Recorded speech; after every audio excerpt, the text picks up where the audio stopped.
one will be able to be armed. We will take all weapons.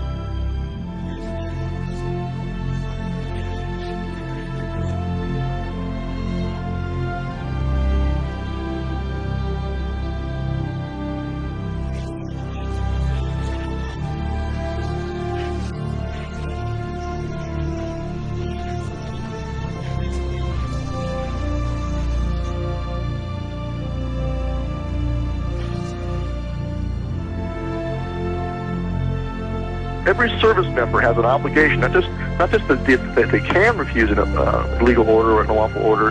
They have an obligation to. They have to. And so they have to make a decision for themselves where that line is.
That anyone can understand why these people, after 6 days, are still in this filthy, miserable convention center. Why are they still here? There's the freeway here. I tell you what I would have done, what I would still do. I would say, let them walk out of here. Let them walk away from the filth.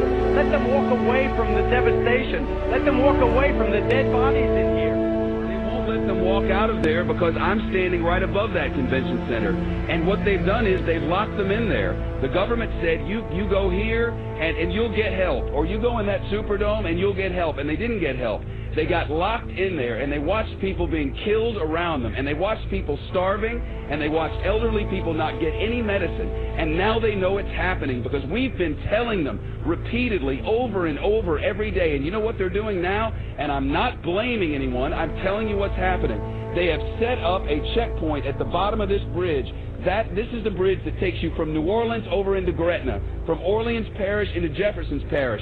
It's the only way out. It's the connection to the rest of the world. And they've set up a checkpoint, and anyone who walks up out of that city now is turned around. You are not allowed to go to Gretna, Louisiana from New Orleans, Louisiana. Over there, there's hope. Over there, there's electricity. Over there, there's food and water. But you cannot go from there to there. I think the government will not allow you to do it. It's a fact. I don't know, man.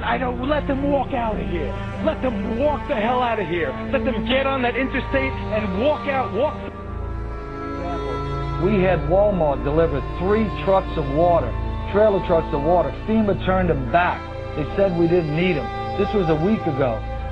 FEMA, we had 1,000 gallons of diesel fuel on a Coast Guard vessel docked in my parish. The Coast Guard said, come get the fuel right away.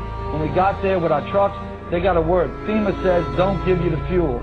Yesterday, FEMA comes in and cuts all of our emergency communication lines. They cut them without notice. Our sheriff, Harry Lee, goes back in, he reconnects the line, he posts armed guards on our line and says no one's getting... Before we issued our declaration of 10 orders that we will not obey. And what those are designed to do is to get the troops thinking ahead of time about where the line in the sand is in advance. And that's what we're hearing in feedback from people in National Guard units is that in Katrina, that's kind of what happened, is the police and the military there, the National Guardsmen, were caught off guard and really hadn't thought about it in advance. Walking up and down these streets, you don't want to think about the stuff that you're going to have to do. Somebody pops around the corner. I mean, shoot in America. Yeah. And what we're hearing is that it won't be the same way next time. There'll be more who will say, no, I'm not going to do that.